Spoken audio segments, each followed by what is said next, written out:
Hi friends, எல்லாருக்கும் very good evening. நம்ம வீட்டில் வந்துட்டு என்னெல்லாம் விளைச்சல் வந்திருக்குன்றதை வந்து இன்றைக்கி நான் காமிக்கிறேன். நம்ம வந்து புடலங்காய், பீர்க்கங்காய், கத்திரிக்காய், அவரைக்காய், அதுக்கப்புறம் தம்மட்டைன்னு சொல்கிறேன், சாரி, தட்டைப்பயிர், காராமணி எல்லாம் வந்து எடுத்துடலாம். பாருங்கள், புடலங்காய் வந்துட்டு நான் எடுத்து காமிக்கிறேன். இங்கெல்லாம் காய்ச்சிருக்குது பாருங்கள், பந்தலில் இருக்குது புடலங்காய். எவ்வளோ நிறைய புடலங்காய் இருக்குதுன்னு பார்க்கலாம்.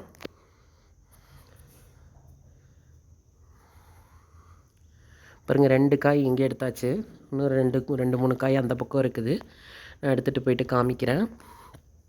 பீர்க்கங்காய் எடுத்துடலாம். பாருங்கள், பீர்க்கங்காய் சூப்பராக இருக்குது. காமிக்கிறேன் பாருங்கள். நான் கொடிக்கு அடியில் உட்காந்து எடுத்துகிட்ருக்கிறேன்.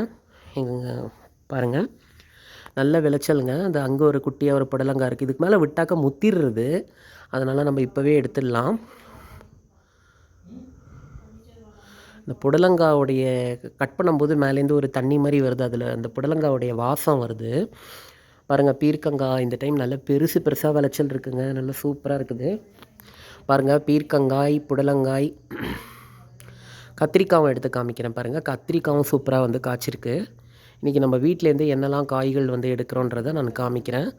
பாருங்கள், கத்திரிக்காய், அதுக்கடுத்து அவரைக்காய், அவரைக்காவும் தட்டைப்பயிரும் எடுத்துருக்கிறேன். அது வந்து என்னால் வீடியோவில் காமிக்க முடியல. ஸோ பார்த்துக்கோங்க எவ்வளோ பெருசாக வந்து இருக்குதுன்னு பாருங்கள். பீர்க்கங்காய், புடலங்காய் எவ்வளோ இருக்குது பாருங்கள். 4 புடலங்காய், ஒரு 4-5 பீர்க்கங்காய், கத்திரிக்காய், தட்டைப்பயிர், அவரைக்காய். பாய் பாய்.